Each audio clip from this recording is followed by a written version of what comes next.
제가 친하게 교제하는 목사님들 중에 한 분이 최근에 안식년을 맞아서 산티아고 순례길을 다녀오셨습니다.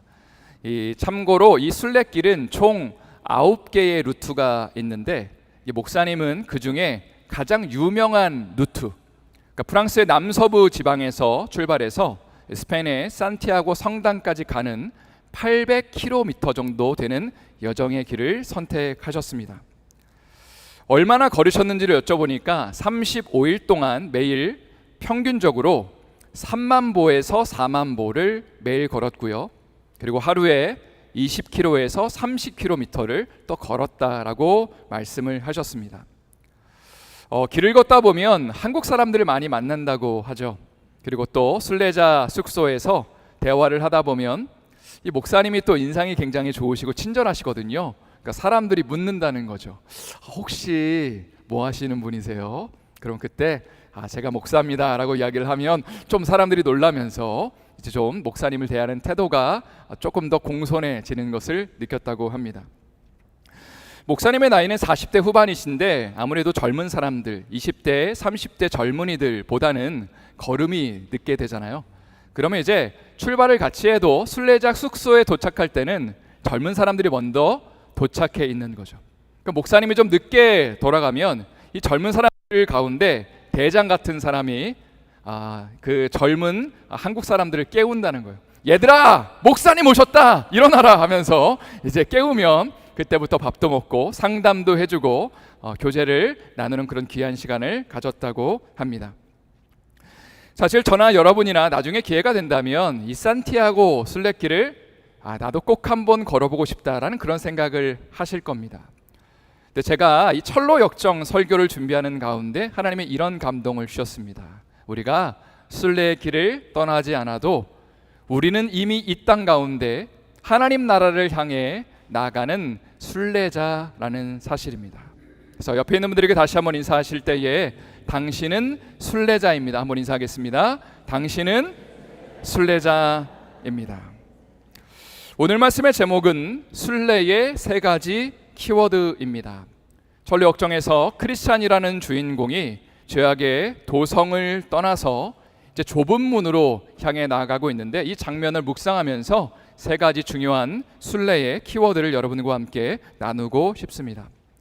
첫 번째는 떠남, 회개에 대한 것입니다. 철로 역정 책의 첫 장을 넘기면 다음에 3가지 장면이 묘사되는 것을 보게 됩니다. 크리스찬이 책을 읽고 있고요. 그리고 두 번째로 그의 등에는 짐이 지워져 있습니다. 이것은 죄의 짐을 상징합니다. 그리고 세 번째로 이 책의 내용을 보게 되는데 자신의 죄로 인해서 나중에 본인이 심판받게 된다는 것, 그리고 내가 살고 있는 이 도시가 멸망당할 것을 알게 됩니다.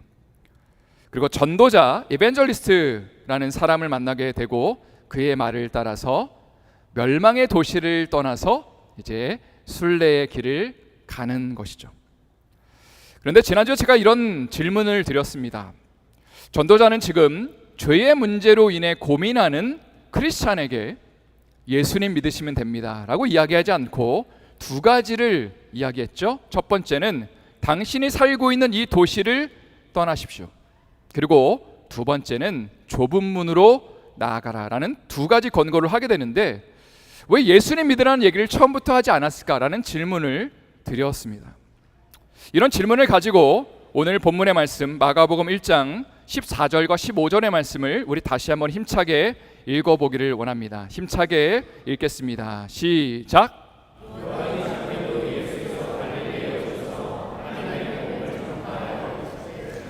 때가 찼고 하나님의 나라가 가까이 왔으니 회개하고 복음을 믿으라 하시더라. 여기 보니까 예수님께서 천국 복음을 증거하기 시작하십니다. 그러면서 15절에 때가 찼고 하나님의 나라가 가까이 왔다. 이 때가 찼다라는 것이 무슨 의미일까요? 여러분 사우나를 가시면 모래시계가 사우나 안에 있는 것을 보게 됩니다. 그 모래시계를 뒤집으면 이제 모래가 떨어지게 되죠. 그 시간이 보통 몇 분 정도 걸릴까요? 지금 집사님 한 분께서 정확하게 15분 정도 걸린다고 얘기하셨는데, generally speaking 15분 정도 걸립니다. 왜냐하면 사람이 사우나에 딱 들어갔을 때에 10분 정도 됐으면 덥다, 나가고 싶다라는 생각이 드는 거죠. 그러니까 그 15분까지 버티다가 모래시계가 다 떨어졌구나 하고 이제 15분 정도에 나갈 수 있게 그 시계를 만들어 놨다는 것입니다. 그런데 오늘 본문에서 때가 찼다는 것은 마치 하나님 나라의 이 모래시계에 모래가 다 떨어진 것처럼 하나님의 약속하신 것이 이제 드디어 성취될 때가 다 됐다라는 그런 의미를 담고 있습니다. 실제로 당시 이스라엘 사람들은 아주 오랫동안 하나님 앞에 기도해 왔던 제목들이 있거든요. 그게 뭐냐면, 하나님, 이 나라를 좀 살려주십시오.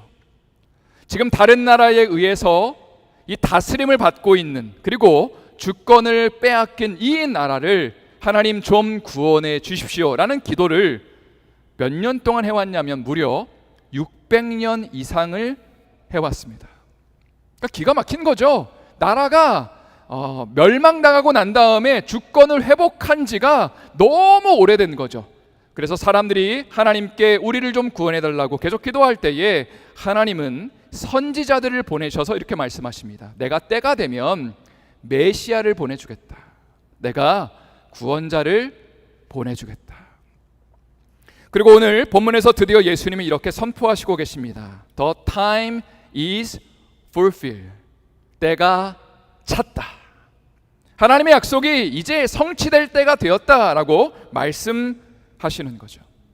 그리고 이제 하나님의 구원을 우리가 경험할 수 있는 비결을 두 가지를 말씀하시는데, 그게 뭐냐면, 저를 한번 힘차게 따라하겠습니다. 회개하고, 좀 더 크게 할까요? 회개하고 복음을 믿으라. 이 두 가지 명령을 지금 하고 계신데, 쉽게 말해서 하나님의 구원의 역사 가운데 예수님이 이 땅 가운데 오셨지만 자동적으로 이 하나님의 구원을 예수님 때문에 우리가 맛보는 것은 당연하지만 예수님은 그 은혜를 맛보기에 두 가지를 명령하셨다는 거죠. 첫 번째는 회개해야 되고, 두 번째는 복음을 믿어야 된다. 그래서 오늘은 이 회개에 대한 부분들을 여러분과 좀 자세히 나누기를 원합니다.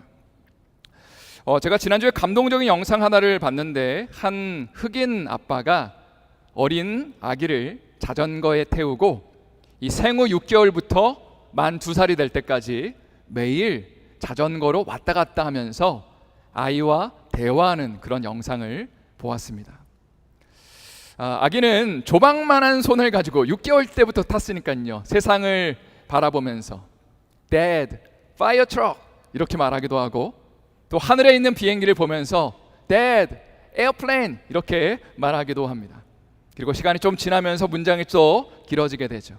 Dad, birds are singing. 새들이 노래하고 있어. 이런 이제 문장을 만들기도 합니다. 그리고 2살이 되었을 때에 이 아이가 가슴 뭉클한 한마디를 하게 되는데, Dad, I want baby bicycle 이라는 말을 합니다. 아빠, 나도 자전거를 갖고 싶어요.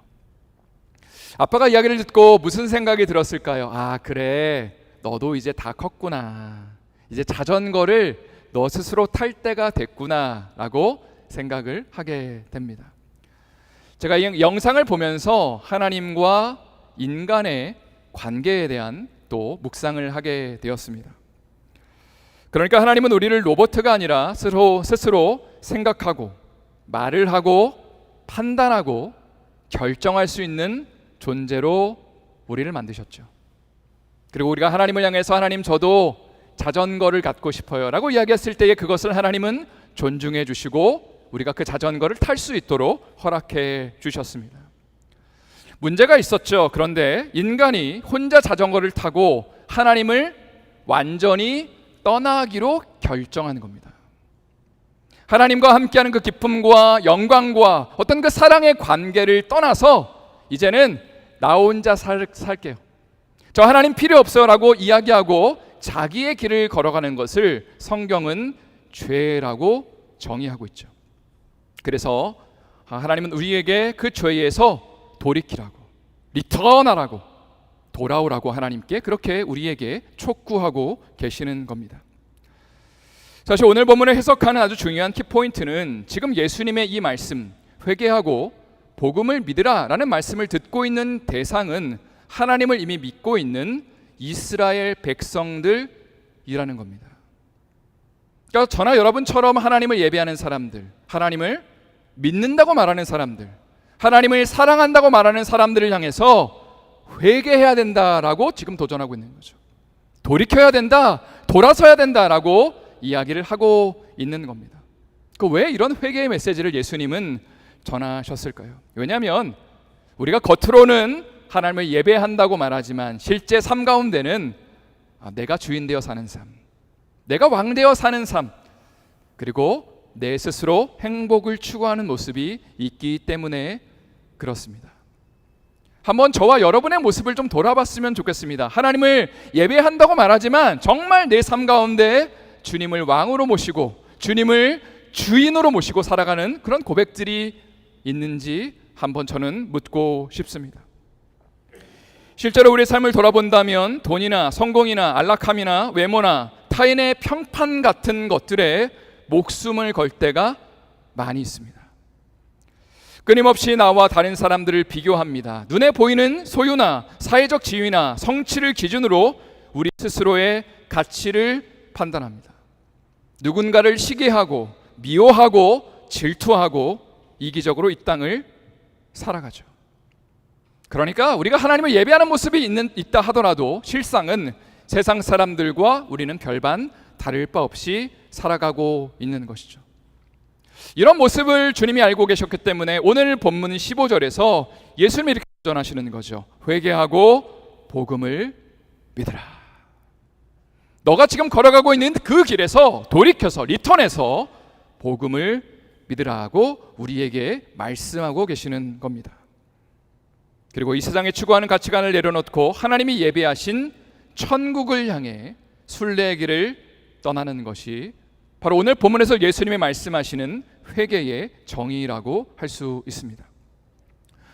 두 번째로 제가 여러분과 나누고 싶은 것은 거함에 대한 것입니다. 이것을 우리는 믿음이라고 표현할 수 있죠. 우리가 순례길을 떠나기로 결단했다면 이제 우리가 해야 할 일이 있는데 그것은 우리가 세상의 말에 거하는 것이 아니라 하나님의 말씀 안에 거하는 것입니다. 지난주에 나눈 것처럼 크리스찬이 순례길을 떠났을 때에 두 사람이 그를 따라왔습니다. 고집쟁이와 변덕쟁이가 그를 따라왔습니다. 그리고 말로 설득을 하기 시작하죠. 돌아가자. 지금 어디 가냐고 하면서 돌아가자고 이야기를 하게 됩니다. 그러나 크리스찬은 이 말에 설득을 당하지 않고 오히려 두 사람을 설득하기 시작합니다. 그리고 변덕이 많은 변덕쟁이가 크리스찬의 말을 듣고 오케이, 그럼 나도 순례길을 가겠다고 이야기를 하죠. 그러나 절망의 구덩이에 빠졌을 때에 낙심하면서 이 변덕쟁이는 자신의 순례길을 포기하고 자신의 고향으로 돌아가게 됩니다. 이러한 장면을 늘 묵상하면서 말이라는 것이 믿음의 길을 걷는 데 있어서 너무나 중요하다는 사실을 발견하게 됩니다. 왜냐하면 사단이 우리가 걷는 순례길을 방해하는 가장 효과적 방법은 고난과 어려움을 통해서가 아니라 말을 통해 우리의 마음을 무너뜨리는 방법을 사용하기 때문입니다.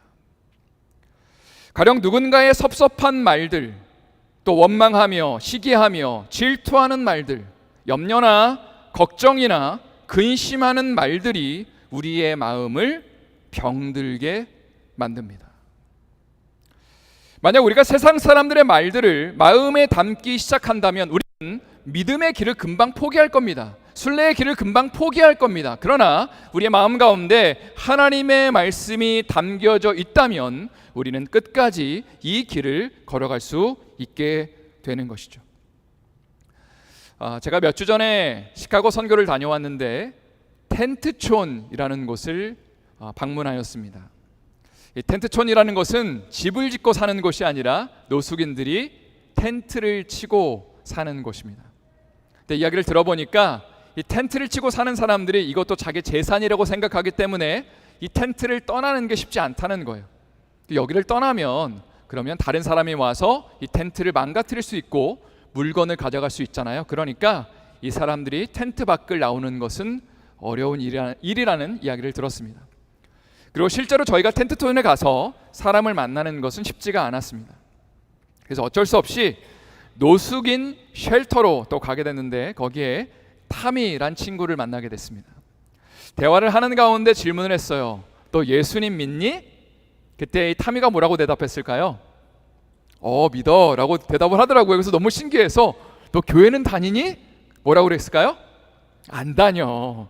그럼 예배 드리러 같이 갈래? 그때도 싫어 라고 대답을 하는 것을 보았습니다. 제 마음 가운데 어떤 생각이 들었냐면 타미가 한때는 예수님을 믿었지만 지금은 하나님의 말씀이 그의 마음 가운데 있는 것이 아니라 세상의 말들과 가치관들이 그의 마음을 이끌어가고 있다는 것을 발견하게 되었습니다. 이제 요한복음 8장 31절과 32절 말씀을 함께 우리가 보기를 원합니다. 요한복음 8장 31절, 32절 말씀 힘차게 읽겠습니다. 시작.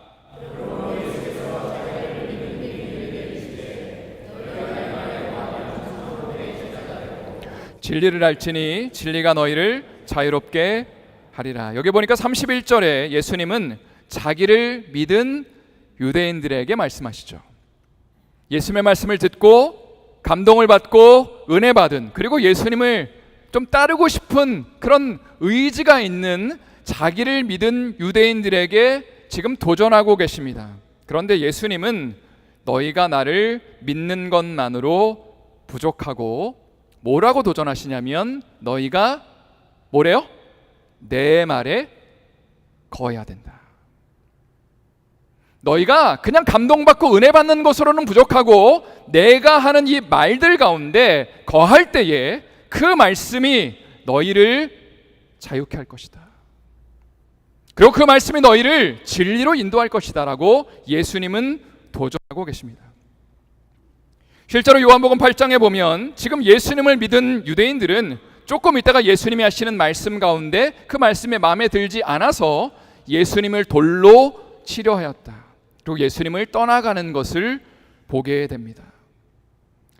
여러분, 사실 우리의 삶을 곰곰이 돌아본다면 우리는 이 땅을 살아가면서 하나님을 믿는다고 말하지만 실제로는 세상 사람들이 하는 말 안에 거하고 있다는 것을 발견하게 됩니다. 예를 들어서 뭐니 해도 뭐가 최고일까요? 다 아시면서 머니가 최고라는 그 가치관을 가지고 우리는 살아가고 있습니다. 미국에 살면서 그래도 좀 좋은 동네에 번듯한 집 하나는 있어야지, 또 우리 자녀들이 의사나 변호사 같은 그런 전문직을 해야지라는 그런 말들을 신뢰하며 그 말들 안에 거하며 이 땅을 우리는 살아가고 있는 거죠. 그러나 예수님은 우리에게 이렇게 도전하십니다. 세상의 말들을 떠나서, 세상의 가치관을 떠나서 나의 말들 안에 거해야 된다. 매일매일 세상의 말들을 거부하고 나의 말씀을 붙들고 그 말씀을 주장하며 그 말씀 안에 거하는 삶을 살아갈 때에 너희가 진리를 알게 될 것이고 진리가 너희를 자유롭게 할 거다. 하나님이 우리를 너무나 사랑하셔서 보내주신 그 예수님이 우리의 삶에 주시는 그 은혜와 충만함과 영적인 복이 언제 임하게 되냐면 그냥 말씀 한번 듣고 감동받을 때 임하는 것이 아니라 그 말씀을 붙잡고 그 말씀 안에 거하며 살아갈 때에 너희가 진리를 알고 진리가 너희를 온전히 자유케 할 거라고 우리에게 도전하시는 거죠. 세 번째로 여러분과 나누고 싶은 것은 깨어짐에 대한 것입니다. 제가 이것을 은혜라고 표현해 보았는데, 저는 앞에서 떠남과 거함에 대한 이야기를 하였습니다.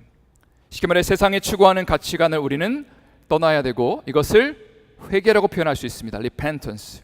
그리고 우리는 하나님의 말씀 안에 거하는 삶을 살아야 합니다. 그리고 마지막 세 번째로 우리는 이러한 과정들 속에 우리의 한계와 연약함을 인정하고 십자가의 언덕으로 나아가야 합니다. 전력정에 보면 절망의 구덩이를 통과한 크리스찬에게 이 세속 현자, 영어 이름이 되게 재밌습니다. Mr. Worldly Wise Man 이라는 사람이 이제 다가와서 이런 질문을 던집니다. 크리스찬에게 지금 어디로 갑니까? 크리스찬이 대답하죠. 좁은 문으로 가고 있습니다. 왜 가시죠 거기로? 그 질문에 대해서 크리스찬이 대답합니다. 저의 등의 짐을 좀 내려놓고 싶어서요. 그때 세속 현자는 이런 말을 합니다. 당신이 지금 그 가는 길은 너무나 힘들고 어려운 길이에요. 제가 쉽고 빠른 길을 알려드리겠습니다 라고 말하면서 도덕 마을이라는 것을 알려줍니다. 영어로는 모럴리티 빌리지라는 곳인데, 거기에 가면 율법주의라는 선생, 리걸리티라는 선생을 만나십시오. 혹시 그 선생이 집에 계시지 않으면 그의 아들 예의, 시빌러티라는 아들을 만나시면 당신의 짐을 내려놓을 수 있는 방법을 쉽게 알려줄 겁니다. 그리고 크리스찬은 이 말을 듣고 좁은 길을 버리고 도덕마을을 향해 나가기 시작하죠. 근데 그 마을로 가는 길이 어찌나 가파르고 험한지 숨을 거칠게 내쉬기 시작합니다. 그리고 저 위로 보이는 가파른 절벽이 금방이라도 내 머리 위로 무너질 것 같은 그런 느낌을 받게 되는 그 순간에 바로 전도자, 이벤젤리스트라는 사람이 나타나게 됩니다.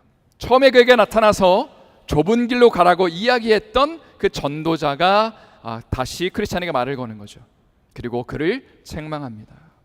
그 왜 도덕마을로 가고 있냐고 이야기를 하면서 좁은 문으로 다시 나아가라고 도전하게 되는 거죠. 형제자매 여러분, 여기서 도덕마을, 모럴리티 빌리지라는 곳은 우리가 순례의 길을 가는 가운데 우리 스스로의 노력과 열심을 통해 하나님께 인정받으려고 애쓰고 발버둥치는 모습을 상징합니다. 가령 앞에서 나눈 것처럼 우리가 세상의 가치관을 떠나 하나님을 믿는 믿음으로 살겠다고 결단하는 것, 나름대로 죄악된 습관을 끊기 위해 노력하는 것, 염려와 불안과 두려움과 우울함을 내려놓고 하나님 앞에 가기를 애쓰는 과정을 이야기합니다. 이런 모습들은 너무나 귀한 거지만, 그러나 우리의 결론은, 이런 우리의 노력과 열심 가운데 결론은 우리 등에 있는 죄의 짐이 너무나 무겁다는 것을 발견하는 것입니다. 하나님의 말씀대로 살려고 노력하면 노력할수록 더 많이 실수하고 넘어지고 죄를 짓는 나를 발견해가는 것, 그리고 자연스럽게 내 힘과 능력으로 주님을 믿는 것이 아니라 십자가의 능력으로 가능한 것을 깨닫는 것, 그것이 주님이 원하시며 기뻐하시는 순례의 길을 가는 방법이라는 거죠. 형제자매 여러분, 사실 우리의 삶 가운데 주님을 향해서 뭔가 말씀대로 살려고 하는 발버둥침은 너무나 중요합니다. 열심히 주님의 말씀 안에 거하려고 노력하는 것은 너무나 중요합니다. 그런데 이렇게 열심히 노력하고 발버둥치는 가운데 우리 스스로 발견하는 모습은, 야, 내가 이만큼 열심히 하니까 잘 되는구나, 야, 정말로 하나님이 나를 알아주시겠구나 라고 생각하는 것은 오히려 도덕마을로 더 열심히 가는 거예요. 하면 할수록 나의 연약함을 발견하는 거, 나의 죄인됨을 발견하는 거, 나는 하나님의 말씀대로 살기를 원하고 나의 그 우울함과 어떤 그 열등감을 극복하기를 원하는데 되지 않는 거를 발견하는 거, 그리고 그 속에서 나의 마음이 깨어지는 거죠.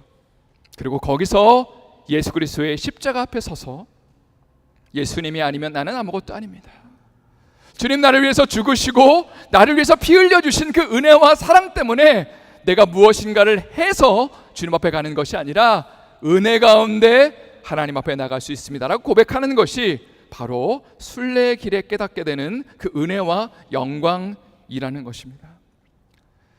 그래서 R.C. 스프라울 목사님이 쓰신 회개란 무엇인가 라는 책에 보면 다음과 같은 글귀가 등장합니다. 제가 읽어드릴게요. 하나님은 완전한 순종을 명령하시는데 우리 중 누가 하나님께 그런 순종을 드릴 수 있겠습니까? 하나님은 우리가 그분처럼 거룩하라고 명령하시지만 우리는 거룩하지 않습니다. 타락한 피조물로서 우리 안에는 거룩함을 위한 도덕적 능력이 없습니다. 성경은 우리가 단지 율법의 심판 아래 있는 것이 아니라 죄의 권세 아래 있다고 말합니다. 죄는 우리의 마음을 바이스처럼 꽉 쥐고 있습니다. 이것은 우리가 그리스도인으로서 특정한 죄와 반복해서 싸울 때에 분명히 드러납니다.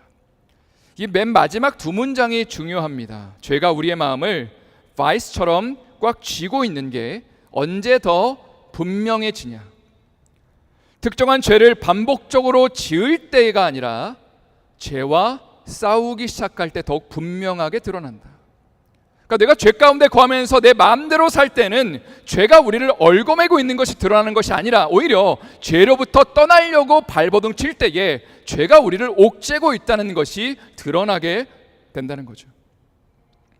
그러니까 우리가 죄로부터 떠나기 위해 발버둥 치는 게 아무 의미가 없다는 것이 아니라 오히려 우리가 이러한 과정을 통해 죄가 우리를 얼마나 옥죄고 있는 것을 발견하게 되고 말씀 안에 거하기를 발버둥 칠 때마다 우리가 얼마나 세상의 말들 안에 거하고 있는지를 발견하게 됩니다.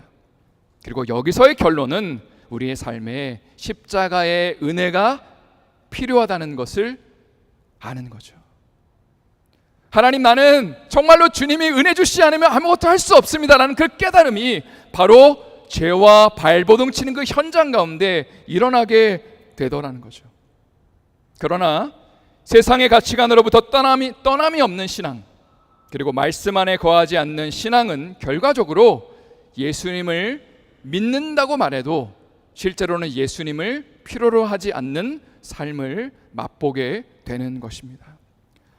이제 말씀을 마무리하기를 원합니다. 오늘 우리는 순례자의 세 가지 키워드란 제목으로 하나님의 말씀을 나눴습니다. 성도 여러분, 이번 한 주도 순례자의 영성을 가지고 세상의 미련을 두기보다는 천국의 소망을 두는 우리 삶이 되기를 예수님의 이름으로 축복합니다. 또 세상의 말이 아니라 하나님의 말씀 안에 거하기를 힘쓰시고 결국 그 속에서 나의 능력이 아니라 십자가의 능력을 바라보고 주님의 보혈을 노래하는 우리의 삶이 되기를 예수님의 이름으로 축원드립니다. 시간에 하나님의 말씀 기억하면서 기도하는 시간 갖기를 원합니다. 세 가지를 고백하기를 원하는데 첫 번째는 하나님, 나는 순례자입니다. 두 번째, 나의 자랑이 되고 자부심이 되었던 것들, 돈이나 건강이나 자녀나 직장과 집이 나에게 행복을 주는 것이 아니라 여기서 돌이켜서 하나님 아버지께로 나아가겠습니다. 세상의 말이 아니라 하나님의 말씀 안에 거하겠습니다. 결단하고요. 세 번째로 나의 연약함과 한계를 인정하고 십자가의 은혜를 고백하며 살아가겠습니다. 이 제목 가지고 함께 기도하시죠.